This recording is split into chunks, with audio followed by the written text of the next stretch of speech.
मोदी ने इसका पलटवार करते हुए कहा, राहुल बाबा को चुनाव का बस सपना आता है लेकिन रणनीति नहीं आती। मोदी ने व्यंग्य किया कि राहुल बाबा छुट्टियां मनाने ज्यादा समय देते हैं और राजनीति समझने में कम वक्त लगाते हैं।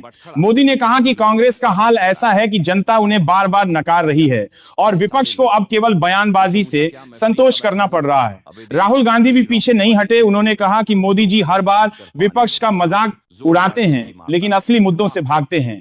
राहुल ने कहा कि देश की जनता महंगाई से परेशान है, बेरोजगारी आसमान छू रही है, किसान आत्महत्या कर रहे हैं, लेकिन मोदी जी केवल विदेश यात्रा और चुनाव प्रचार में व्यस्त रहते हैं। राहुल ने यह भी कहा कि उपराष्ट्रपति का चुनाव सत्ता पक्ष और विपक्ष की विचारधाराओं की लड़ाई है।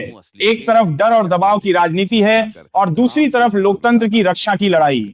यह तकरार सिर्फ भाषणों में ही नहीं बल्कि संसद भवन की गलियों में भी गूंज रही थी। जब मोदी और राहुल आमने सामने आए तो कैमरे लगातार क्लिक कर रहे थे।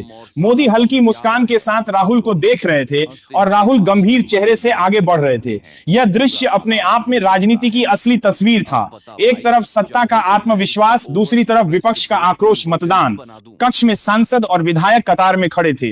हर वोट की अहमियत सोने से भी ज्यादा थी। कोई मुस्कुराता हुआ पर्ची डाल रहा था तो कोई गहरी सोच में डूबा हुआ था। सत्ता पक्ष के नेताओं को पूरा भरोसा था कि उनकी जीत पक्की है, वहीं विपक्ष बार बार क्रॉस वोटिंग की उम्मीद जता रहा था।